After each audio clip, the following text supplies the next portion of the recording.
Somewhere in the cold, persistent rain that made the city itself seem a thing of evil, a girl had disappeared, and it was my job to find her. But before I did, I found death and a devil. From the pen of Raymond Chandler, outstanding author of crime fiction, comes his most famous character as CBS presents The Adventures of Philip Marlowe.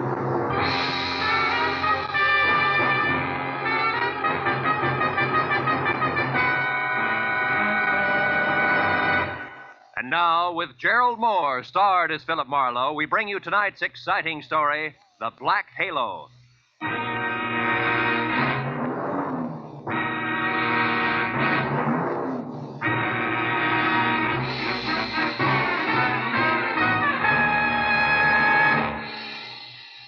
For 3 days, an ugly storm had lashed at the west coast from northern Oregon to the tip of lower California.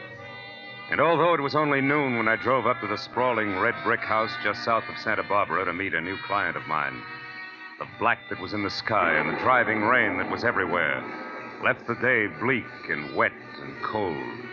Left it the kind of day that made you feel that logs blazing in a fireplace and a warm, dry robe were the only things that could matter to anyone. But when I got inside the house, Felix Drum, 350 uncomfortable pounds of executive in a wheelchair, who made his living importing perfumes, was very worried. And not about the weather outside. Marlowe, Julia Perry is gone. I want you to find her and bring her back. And the sooner you do that, the better. And the more I know, Mr. Drum, the easier it'll be. Exactly who is Julia Perry? My assistant. Very capable girl, who in the past 6 months has practically taken over my entire business. She handles most of the work from her cottage here on the grounds where she lives. Mm-hmm. She also has some little cubbyhole in Los Angeles where she keeps her files and some sample stock. Do you have the address of that cubbyhole? If I knew the answer to everything, I wouldn't have hired you. And anyway, it isn't important. Hand me that little bottle. This there, one? please. Yes. No, here. Thank you.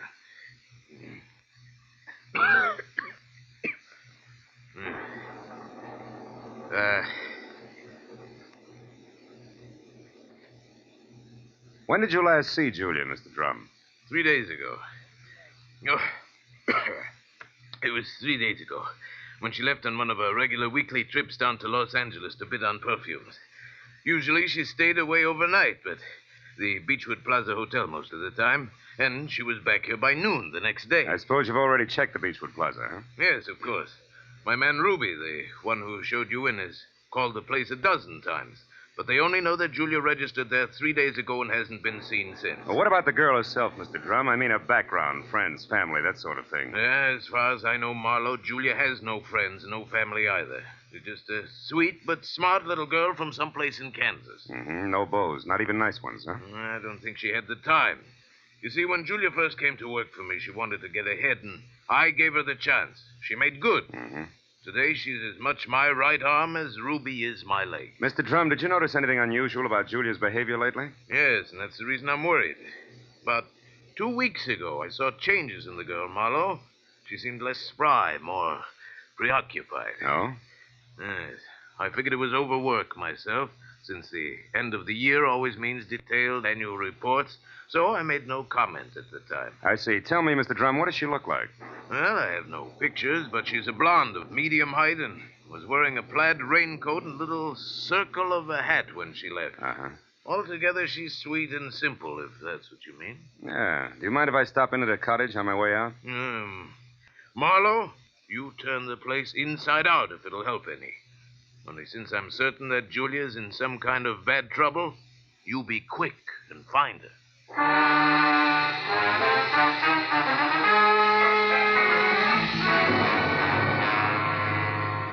Julia Perry's cottage was strictly the 50-50 arrangement that Drum had mentioned, with one room office and the other living quarters. In the office, I found everything in its proper place, so I moved to the other room. The moment I stepped over the threshold, the white fluff that trimmed the quilted bedspread and the splash of color in the drapes said that Julia Perry had to be something soft and warm. The half a dozen quietly tailored suits that were lined up in the closet like a squad of soldiers facing right told me that she was also simple and neat. I ran through the pockets of her clothes and all the drawers and closets in the room, trying to find something that would give me a lead that I was sure I had to have.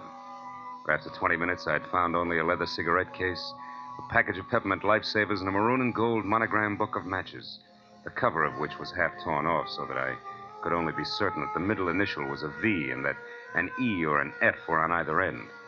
But since the name and address of an L.A. novelty company was on the inside, I bought the matches as a starting point, dropped them into my pocket, and headed for the door. When I opened it, I was surprised to find Ruby, Drum's right-hand man, purple scar and all, standing in the rain, and staring at me like my ears were spinning. You seem to be a very thorough man, Mr. Private Detective. And you seem to be a very nosy one. What do you want? To help Julia, nothing else. Here's a postcard that came for her this morning. It was mailed in L.A. yesterday. Yeah? Dear Julia, tried to reach you at Santa Barbara 1181 both yesterday and today, but got no answer. I'm leaving. I'm leaving town tomorrow. As one little girl who fled life in Haven, Kansas to another, I would have enjoyed seeing you again. For a bit before I moved on to who knows where. Anne.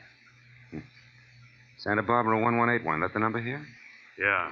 It's Julia's private business phone. Well, what do you think? The postcard any help? Possibly. Tell me, Ruby, why didn't you show this to Mr. Drum?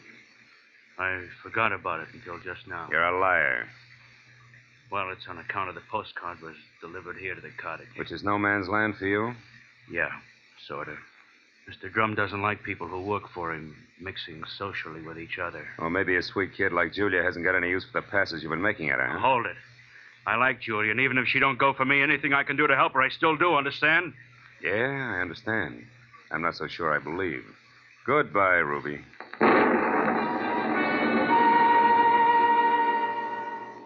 It was pushing 5 o'clock and still raining by the time I got back to L.A.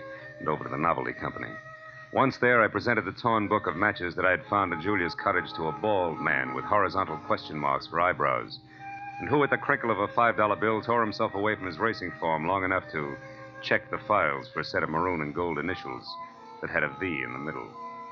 And it was 6 o'clock before I had the answer, which was EVE. And they weren't initials, but the front name of Mrs. Eve Bentley, who lived in a villa at the swank Sunset Terrace Apartments. And according to the gentleman who said he knew his oats, was a very classy filly. An hour later, I was at Mrs. Bentley's front door, and while I made with the chimes and waited, I wondered just how much a guy who loves the ponies could know about women. But when the door opened, I had my answer. Yes? What is it? Mrs. Eve Bentley wasn't beautiful, but she was everything else, including a shimmering yard of gold hair piled high on her head and held in place by a knot of pearls that no Boy Scout ever tied.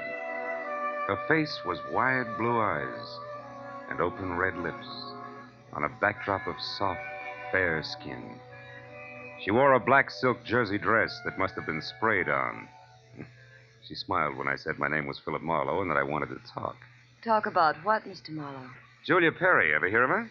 No, I haven't. So I'll try again. What do you know about Ann somebody from Haven, Kansas? Absolutely nothing. This torn book of matches says otherwise. I found them in Julia Perry's cottage. Julia Perry's missing. I'm a private detective who was hired to find her, and the matches turned out to be yours. Now, may I come in? Why, yes. Thanks. Now, Mrs. Bentley, maybe we ought to start all over. No, wait just a minute, Mr. Marlowe. I may be able to help you. Did this Julia Perry deal in perfumes? That's right. Now, how did you know that? Because I just remembered something. And now I'm sure I can explain why my matches showed up where they did. Just a minute. You know, whenever I'm talking to a beautiful woman, somebody's always creeping around in the kitchen. Who is it this time? Oh, really, Mr. Marlowe? There's a storm outside, and there are windows and trees. If you put those three things together, that noise could have been a branch scratching on a glass pane. Or somebody with squeaky shoes and a lot of curiosity. Somebody like Mr. Bentley, for instance. Huh? Oh, I doubt that, Mr. Marlowe. You see, Mr. Bentley's been dead now for 3 long years. Oh. Yes. Well, you were saying something about the matches. Oh, yes. This Julia Perry must somehow or other gotten hold of them through my fiancé, Marvin Whitaker. How does that figure? Like 2 and 2. Marvin is in the perfume business. Ditto Julia. Also, I think he mentioned her name once. Said she was very clever for a girl who looked like somebody's kid sister. That fits all right. Where will I find said fiancé? At his favorite bar and grill. But won't you have a drink first, Mr. Marlowe? No, thanks, Eve. There isn't time. Now the bar and grill. The Blue Boar. Blue which? Boar, Mr. Marlowe. Yeah. It's a very English spot over on Wilshire, opposite Arthur Murray's studio. But before you dash, do you at least have a match? Yeah? Whole book of them, honey. Torn cover and all. And I want you to keep them. After all, they brought us together, didn't they?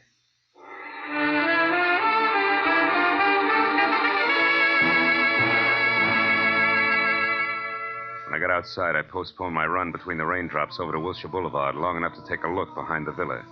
And there, in a newly planted strip of clover lawn below Mrs. Bentley's kitchen window, I found something which was no surprise. 2 clear prints of a man's shoe. But from there on out, I got nothing more than a lot of rain down the back of my neck. So 10 minutes later, I dripped into my car and headed for the Blue Boar and Eve Bentley's gentleman friend.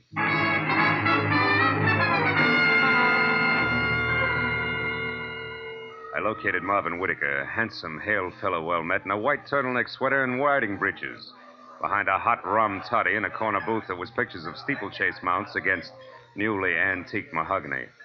And when I told him that I was looking for Julia Perry, he flashed a lot of glistening teeth at me, insisted that I join him in a warming glass of spirits, and started to talk, gesturing all the time with a riding crop. Why, yes, old man, I know Julia Perry. In fact, almost did some business with her today.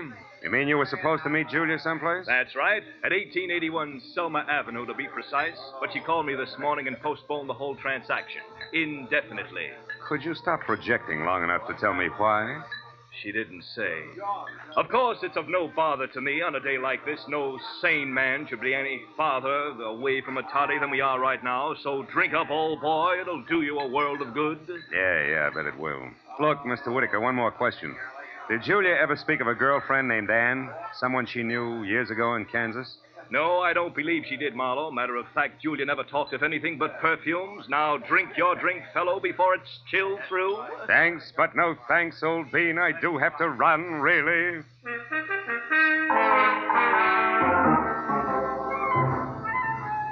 was a 20-minute drive to the address on Selma, and the rain had stopped by the time I got there. The place was one of those once-upon-a-time rooming houses that had been partitioned off into a couple of dozen 2x4 cubby holes, just big enough for the very small businessman to fill his fountain pen in. When I got to the door and asked the scrub woman, who was a lot of wild red hair around 2 pop eyes, for Julia Perry, I knew I was moving in the right direction, because the lady standing in front of me was anything but calm. And more important, she had just heard a pistol shot from the back of the house. Yes, that's right. A pistol shot not over 2 minutes ago. I'm sure that Perry girl had something to do with it. Because when I come from inside, I saw her rush out down these steps. Did she say anything? I don't know. She was gone out of sight before I could open my mouth. But I know it was her on account of that plaid coat and little hat she wears. Yeah. Now, which room is hers? Come on. Well, that one there with the light showing under the door. But it's locked. You won't be able to get in. I just tried. Well, we'll try again for luck. It's not the best lumber. Believe me. This is terrible. Nothing like this has ever happened to me before. It's a man. Yeah. A dead one at that, Granny. Do you know who it is? Well, the mud and clover grass on the bottom of his shoes, I'd tag him as a guy who was looking in a lady's kitchen window about an hour ago. But from that purple scar on his chin, I can do even better than that. The name, Granny, is Ruby, a guy I thought was still in Santa Barbara.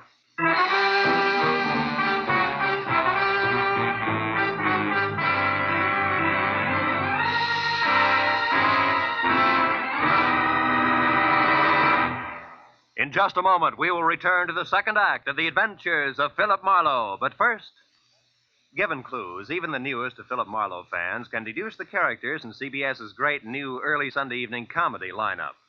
The washboard leads you to the one and only Spike Jones. The bumblebee? Well, of course, that's for America's most famous non-virtuoso violinist, Jack Benny, who follows Spike Jones on CBS. The 2 A's, Amos and Andy, who are heard on CBS immediately following Jack Benny. So it's really no mystery at all why millions of Americans now stay tuned to CBS on Sunday nights for these 3 superb comedy shows in succession. Spike Jones and Amos and Andy over most of these same CBS stations, and Jack Benny over them all. And now, with our star, Gerald Mohr, we return to the second act of Philip Marlowe and tonight's story, The Black Halo.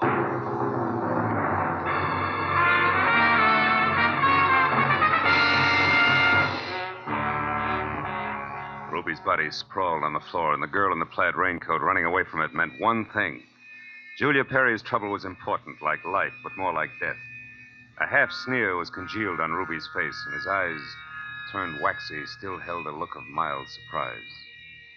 I wasted some breath telling the scrub woman not to touch anything, and then I put in a call to my overweight client in Santa Barbara. He was glad to hear from me, at first. Marlowe. Well, now, I didn't expect a call from you this soon. You sure work fast, don't you, lad?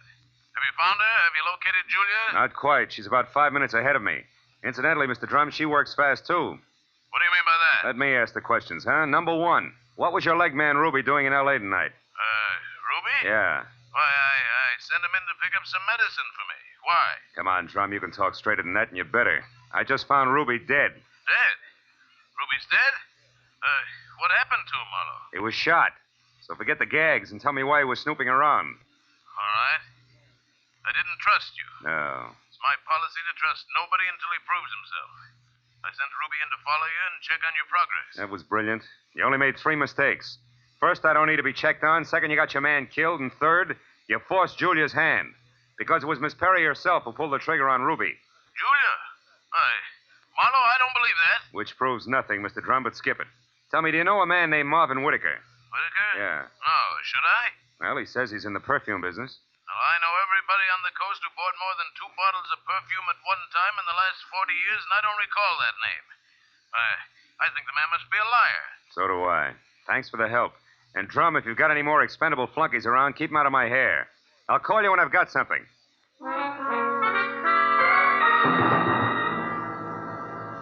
I called homicide next and told Detective Lieutenant Ibarra where to find the body and who was responsible for it being in that dead condition.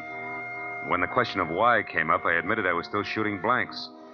Oh, I told him about the razzle-dazzle Whitaker had handed me and named the Blue Boar on Wilshire as my next stop. Ibarra said he'd call me there, and when I got to the entrance of the place, I saw Whitaker, draped in a trench coat that involved enough cloth to rig a 4-masted schooner, standing in the anteroom, impatiently smacking his leg with that riding crop. He looked positively dashing. Question was, which way? Hiya there, Marlowe. Hey, old boy, you look upset. Anything wrong? I may be upset, Whitaker, but you're the one that's going to spill. First, are you leaving or coming back? I'm just leaving. Been here all the time since I talked to you? That's right, you see. My coat is perfectly dry. Stopped raining half an hour ago. well, you see, if I'd been outside, I would have known that. But why this 3rd degree, Marlowe? What's up? It's a long story. Maybe we better sit down and talk it all over from the beginning. Oh, I'm afraid I can't. Not just now. I've got a date. She'll keep. Not this one. It's something rather special. Special, huh? Like Eve Bentley? Now, look here, old boy. You're prying into my personal affairs. Whitaker, I'll rip the lid clear off your personal affairs if necessary to get a clean answer out of you. Now, what do you really know about Julia Perry? I told you once. Are you implying that I'm a liar? At least that.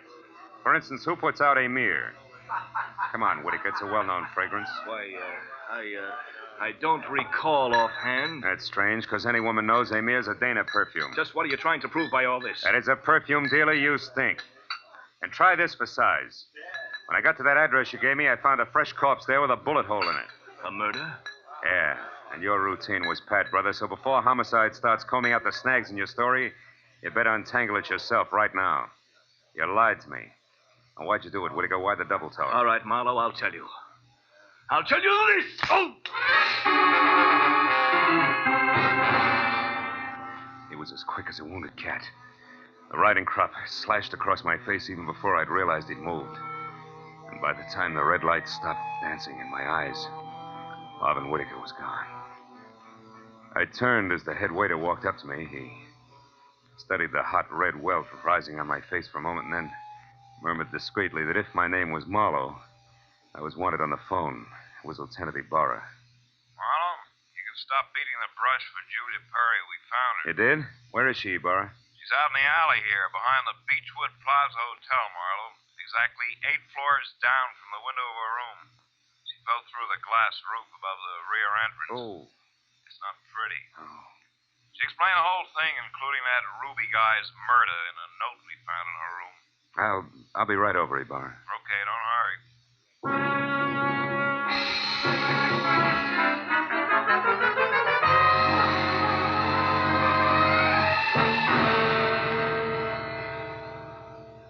The old story, Marlowe. When Drum finally got around to trusting her, he practically gave her his business. It was too much temptation. Mm-hmm. She'd been stealing from him in a big way for almost a year, her note says.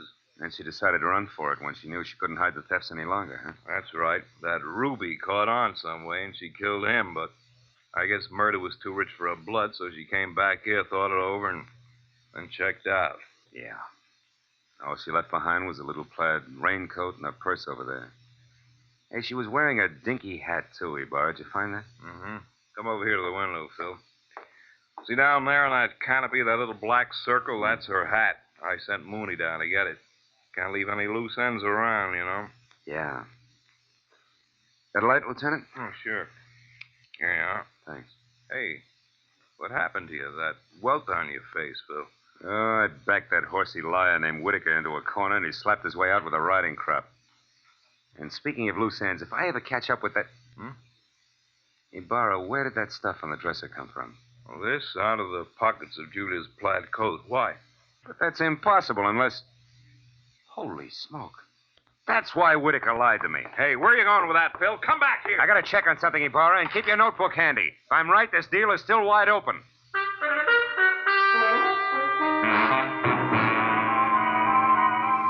All the way from the suicide's room in the Beechwood Plaza out to the widow's villa in the Sunset Terrace, my mind juggled a jumble of facts, trying to beat them into a brand new pattern. A pattern that had to include an object Ibarra had found in the pocket of that plaid raincoat. It almost made sense, but I needed just a little more. Well, when I turned into the parking lot at the Sunset Terrace, rain began to fall again. Thin, cold rain. I walked to Eve Bentley's door and pressed the bell. Just as I expected, it was Marvin Whitaker, unsmiling and nervous, who answered the door. I didn't give him a chance to think. I just swung hard. Okay, horseman, that squares us up. Come on, Heavy, roll over. Let's see if you're carrying a gun. Okay, no gun. Now, be a good boy, Whitaker, and you'll make out all right, but one funny wiggle out of you and I'll crack your skull. It's a promise. Do you hear me? Yeah, I heard you. All right. Now, where's Eve? Is she here? Find out for yourself, Marlowe. I'm through. Fair enough. But just so I'm not talking through my hat, I'll take a look in her closet first. She won't be in there, I guarantee. No, but her future might be. Now, let's see. It's got to be in here someplace. Oh, yeah. This is probably it. Brown cloth coat, as chic as a pair of hobnailed boots and still damp. And the label says the B.H. Company, Haven, Kansas. That does it. I've got it all now, and my chivalry just died. Where is she, Whitaker? Where's Eve? Right here, Marlowe. Uh-oh, don't try that. I guess you really do have it figured out, haven't you? Yes, Eve, I have. Sorry it turned out this way, because you had your points as Eve and as Julia. Don't put it in the past tense, Marlowe.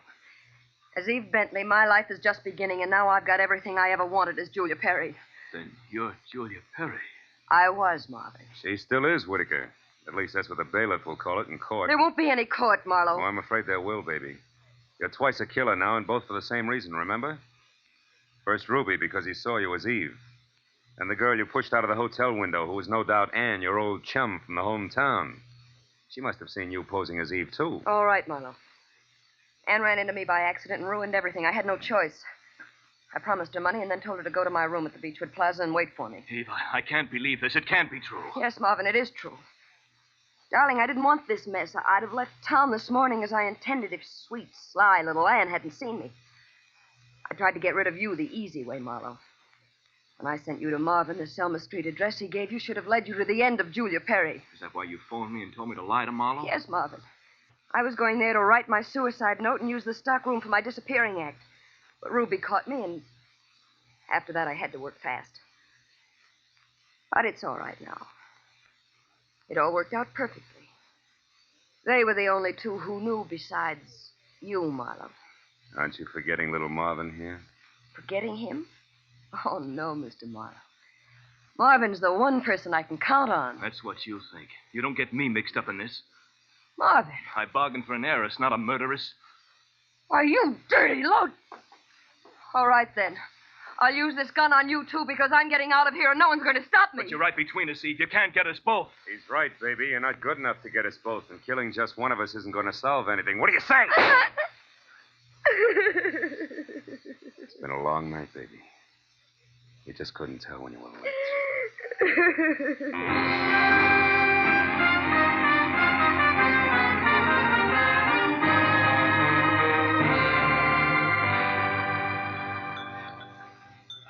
You want any more of this coffee, Marlowe? No, it's sludge, Lieutenant. I wonder what Julia Perry uses for a heart. You know, she planned the thing for 6 months when she first set herself up as Eve Bentley. Mm. And it probably would have... Want to check now? Oh, yes. Probably would have worked if everything hadn't closed in on her. Yeah, her friend Ann from Kansas, Ruby the leg man. And you with that torn book of matches. Incidentally, that was pretty fast figuring up in the hotel room there, Marlowe. Oh, not so fast, Ibarra. I knew Eve had those matches because I left them with her. So when you found the same matches in the pocket of Julia's plaid coat, it figured. Julia almost had to be Eve. And that left Ann to furnish the body for the suicide. Yeah. You know, I wasn't so sure about that until I found the brown coat with the Haven, Kansas label in Eve's apartment. Yeah. Well, I'd better wait on back to the office, Phil.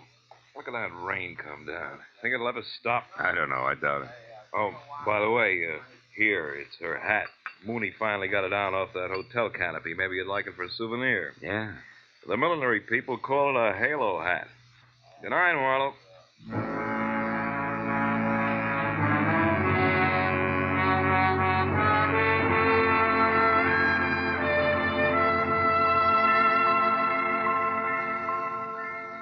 I sat there a while after Ibarra left, looking at the rain in the street, and the cold coffee in front of me, and Julia's little round halo on the table. And finally I got up and went outside.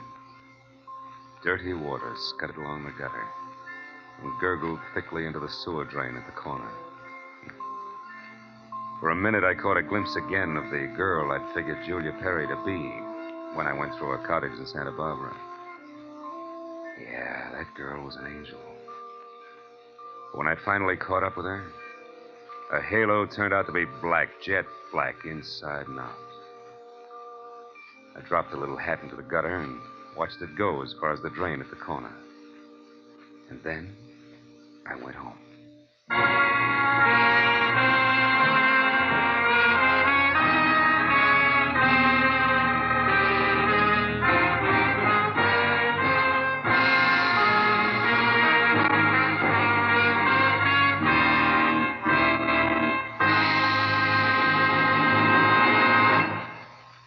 The Adventures of Philip Marlowe, created by Raymond Chandler, stars Gerald Mohr and is produced and directed by Norman MacDonald. Script is by Mel Donnelly, Robert Mitchell, and Gene Levitt. Featured in the cast were Joan Banks, Paul Frees, Peter Leeds, Jack Crucian, and Lois Corbett. Lieutenant Detective Ibarra is played by Jeff Corey. The special music was by Richard O'Runt. Be sure and be with us again next week when Philip Marlowe says...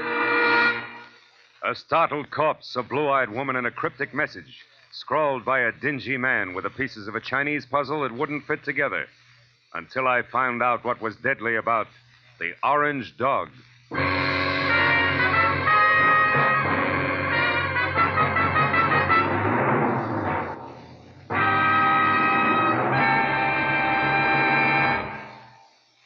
You'll find a whole hour of fun, variety, music, and thrills on Sing It Again tonight and every Saturday, for it's heard over most of these same CBS network stations. Now, stay tuned for Gangbusters, which follows immediately over most of these same stations.